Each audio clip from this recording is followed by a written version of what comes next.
¿Alguna vez has rechazado el llamado a una responsabilidad? ¿Cómo te ha resultado eso y qué sentimientos o emociones has tenido al hacerlo?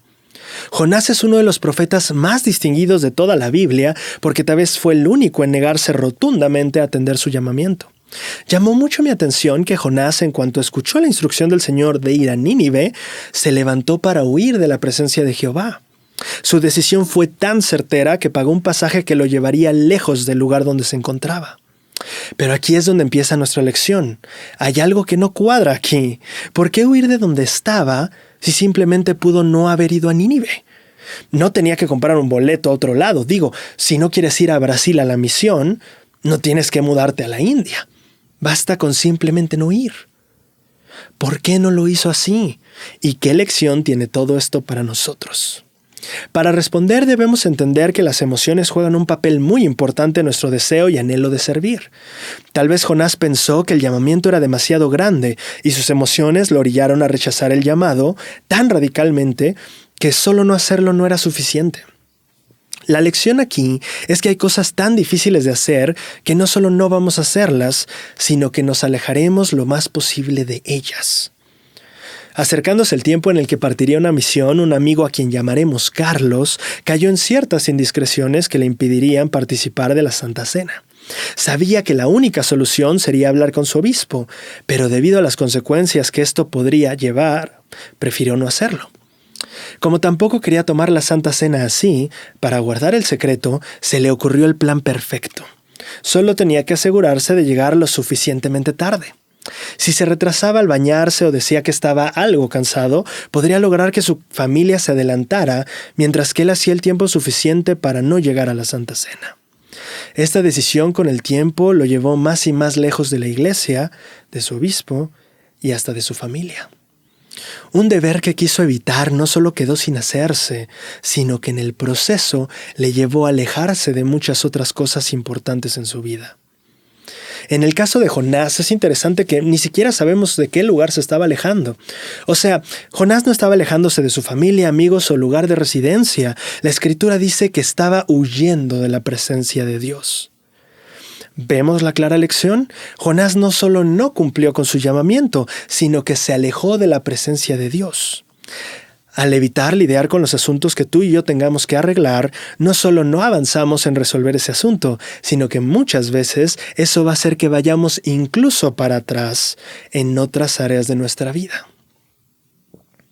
Ahora, esta lección ya no es solo de carácter espiritual, porque esto mismo se aplica a todas las responsabilidades difíciles en nuestra vida. Lamentablemente, todos hemos sido parte de evitar o postergar responsabilidades en nuestra propia vida y dejamos para mañana lo que podemos hacer hoy. Tal vez alguno de nosotros se encuentra en una relación sentimental o amistosa que resulta algo incómoda y no sabemos cómo externar lo que sentimos o pensamos, y debido a eso seguimos permitiendo el trato que nos desagrada. Con el tiempo esto hace que no solo se evite el tema, sino que poco a poco se crea una distancia mayor entre nosotros y esa persona. O bien, tal vez te encuentres en una situación en la que sabes que tu hijo, hija o algún amigo avanza en una decisión o rumbo que podría no terminar bien para ellos. Pero no sabes cómo empezar la plática que podría ayudarles a ver los peligros que aún no saben que están ahí. Con el tiempo no solo no tratas el tema como sientes que deberías con esa persona, sino que también te resulta tan incómodo el abordar el tema en primer lugar que lo evitas por completo.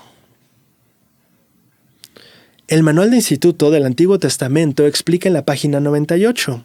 Jonás se sintió dividido entre su lealtad a Dios y sus fuertes emociones. Estas eran muy intensas y al final determinaron su conducta. Por motivo de que no podía enfrentar aquel llamamiento misional, tomó la determinación de huir del país y alejarse de una responsabilidad que le resultaba desagradable.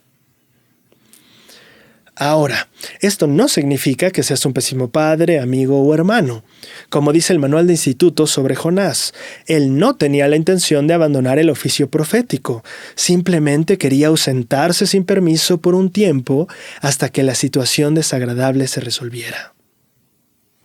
El error que cometemos es pensar que las cosas pasarán solas, que podemos dejar la responsabilidad en manos del destino.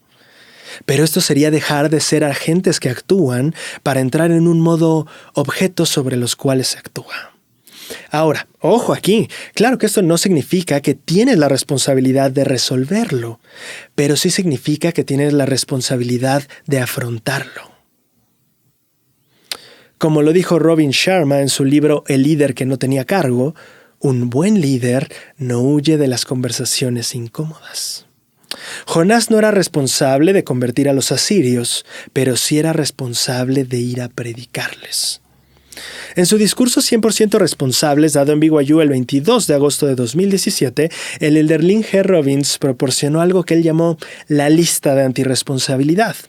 Una lista de cosas que nos hace abandonar nuestros deberes y responsabilidades. Dentro de esta lista se encuentra rebelarse, dudar, perder la esperanza y renunciar, ser indeciso o estar en un estupor espiritual, postergar y dejar que el miedo gobierne. A veces no nos damos cuenta, pero estas acciones también son parte de evitar la responsabilidad. Y es muy probable que muchos de nosotros estemos en esa lista justo ahora. Como parte de su discurso, el elder Robbins enseñó que sin importar qué tan grande pueda ser una responsabilidad o carga, la dificultad es la excusa que la historia nunca acepta. Él continúa. Las situaciones difíciles son la prueba de fe para ver si seguiremos adelante con un corazón creyente o con un corazón dudoso. Una situación difícil revela el carácter de una persona y lo fortalece, como ocurrió con Efi, o lo debilita y lo corrompe, como ocurrió con Lamán y Lemuel, que personifican lo que significa ser irresponsables. Cuando Satanás tienta a una persona para eludir la responsabilidad, esa persona sutilmente rinde su albedrío porque ya no está en control de la acción. Si la lista antirresponsabilidad es tan peligrosa, continúa el elder Robbins, ¿por qué se vuelcan a ella las personas? Porque el hombre natural es irresponsable por naturaleza. Se vuelca a la lista como un mecanismo de defensa para evitar la vergüenza y el bochorno, el estrés, la ansiedad y el dolor y las consecuencias negativas de los errores y el pecado. Ahora, esa vergüenza, bochorno o estrés no solo viene al afrontar el error y el pecado, también viene al afrontar cosas que nos parecen difíciles. Tal vez esto era no solo lo que le estaba pasando a Jonás, sino también lo que nos pasa muchas veces a nosotros. Para evitar los problemas, los conflictos o el estrés que causen, acabamos postergando las cosas, sin darnos cuenta que al mismo tiempo estamos llevándonos a nosotros mismos a caer en la trampa de la irresponsabilidad. La lección, que es triste de experimentar, pero que nunca debemos olvidar, es que evitar la responsabilidad casi siempre acarreará muchos más costos.